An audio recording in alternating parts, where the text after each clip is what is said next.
السلام علیکم ورحمۃ اللہ وبرکاتہ۔ اللہم صلی علی محمد وآلہ محمد واصحابہ محمد صلی اللہ تعالی علیہ وآلہ وسلم۔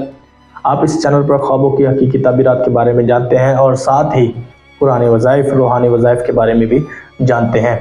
اگر آپ کو قرآنی وظائف یا روحانی وظائف یا کسی بھی چیز کا کوئی علاج معالجہ چاہیے، روحانی علاج چاہیے، تو آپ اس اوپر دیے گئے نمبر پر وائس میسج کر کے معلوم کر سکتے ہیں۔ آج ہم خواب کے اندر بھیک مانگنا کیسا، اس کی تعبیرات سنتے ہیں۔ تو آئیے خواب کے اندر بھیک مانگنا کیسا، اس کی تعبیرات سنتے ہیں۔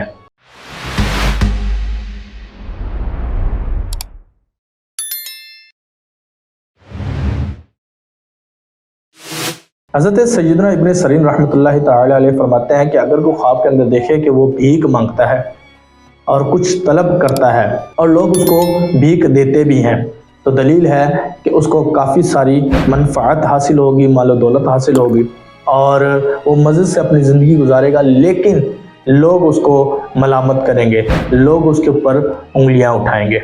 اور فرماتے ہیں کہ اگر کوئی خواب کے اندر دیکھتا ہے کہ وہ کسی کے دروازے کے سامنے کھڑا ہے اور بھیک مانگ رہا ہے اور اس کو کسی نے کچھ دیا نہیں، تو دلیل ہے کہ اس کا کام رکے گا، کام کے اندر اس کو کوئی فائدہ حاصل نہیں ہوگا۔ حضرت سیدنا امام جعفر صادق رحمۃ اللہ تعالی علیہ فرماتے ہیں کہ خواب کے اندر بھیک مانگنا 4 وجوہات پر ہوتا ہے: خیر و برکت، منفعت، مصیبت اور بلندی۔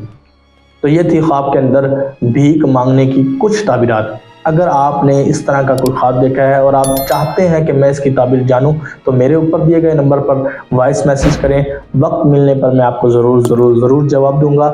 شکریہ۔ اگر آپ کو یہ ویڈیو اچھی لگی تو لائک کریں، چینل کو سبسکرائب کریں، ساتھ لگا بیل آئیکن اس کو بھی دبا دیں تاکہ کوئی بھی ویڈیو اپلوڈ ہو تو آپ تک اس کی بروقت رسائی ہو، اور اس ویڈیو کو ثواب کی نیت سے شیئر کریں۔